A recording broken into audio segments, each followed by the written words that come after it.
Kidney patient का मतलब कि उनका बीपी बहुत हाई है, बहुत हाई मतलब 200/100 दवाई से भी कंट्रोल नहीं हो रहा, नंबर 1। बॉडी में स्वेलिंग है, सूजन है, नंबर 2। यूरिन आउटपुट आधे लीटर से कम है, नंबर 3। एक्सट्रीम वीकनेस है।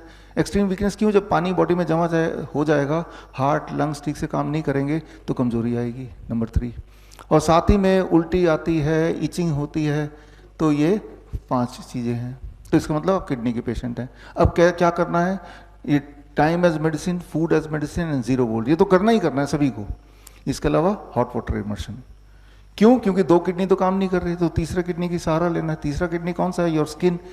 जब आप गर्म पानी में बैठते हैं 40 डिग्री सेल्सियस और पानी का प्रेशर दबाव पड़ता है बॉडी के ऊपर, तो आपकी स्किन किडनी के रूप में काम करने लगती है।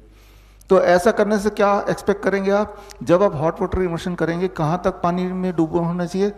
मान लो नाभि के 1 इंच ऊपर तक, और 1 घंटा बैठिए। लेकिन कुछ लोगों के सवाल है, अभी मैं लूँगा, कि जब हम बैठते हैं तो नोज़िया फील होता है, वीकनेस फील होती है, चक्कर आने लगते हैं। ये सारे आपके कुछ लोगों के एक्सपीरियंसेस हैं, है ना? ये सभी को आएंगे, अधिकतर लोगों को। हेल्दी से हेल्दी इंसान भी जब पहली बार बैठेगा हॉट वाटर इमर्शन में, कुछ देर बाद उसको नोज़िया फील होगा, ब्रेथलेसनेस फील होगी, है ना? क्योंकि जब आप हॉट वाटर इमर्शन में बैठ रहे हैं तो आपका ब्लड सर्कुलेशन काफ़ी तेज़ी से बढ़ेगा, आपका हार्ट बीट, आपका पल्स रेट बढ़ेगा। यही जो बढ़ा हुआ है, इसी से आपका skin will become a 3rd kidney.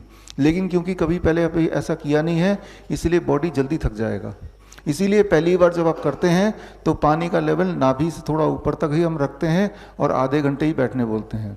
आपको तब तक बैठना है जब तक आप कंफर्टेबल हैं। जैसे ही लगता है कि नोजेटिक लग रहा है, कमजोरी लग रही है, चक्कर आ रहे हैं, धीरे से उठ के बाहर आ जाना है। धीरे से क्यों? क्योंकि जब पानी के अंदर है तो आपका ब्लड प्रेशर कम हो जाएगा, ब्लड प्रेशर कम हो जाएगा। तो जब पानी से बाहर आएंगे तो उसके लिए ऐसे बैठे हैं, उठना पड़ेगा ना। जैसे ही उठते हैं हम तो हमारे बॉडी का प्रेशर डिफरेंस चेंज हो जाता है। It is called postural hypotension. ऐसे बैठे हैं, अलग प्रेशर है। खड़े होने के बाद हार्ट को जोर लगाना पड़ेगा ब्लड को और ऊपर तक भेजने के लिए। हार्ट तो अभी यहाँ था, यहाँ आ गया। ये जो डिफरेंस है, तो इसमें हो सकता है कि लड़खड़ा जाएं, आप गिर जाएं।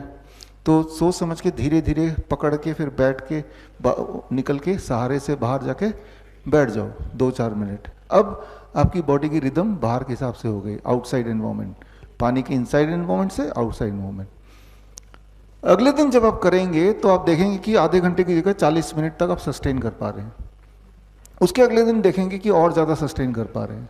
तो इस तरह से धीरे धीरे आपकी कैपेसिटी बढ़ेगी। जैसे जब आप जिम में नए नए जाते हैं तो पहले दिन आप उतना कुछ नहीं कर पाते, लेकिन जब रोज़ करते हैं तो धीरे धीरे स्टेमिना बढ़ती रहती है, हर दिन बढ़ती है ना।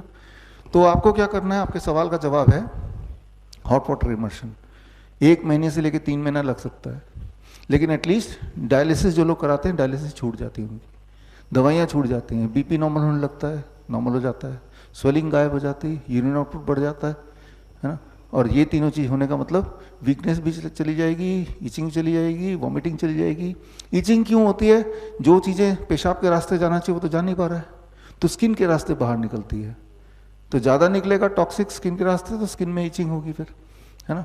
तो किडनी के पेशेंट को अलग से क्या करना है?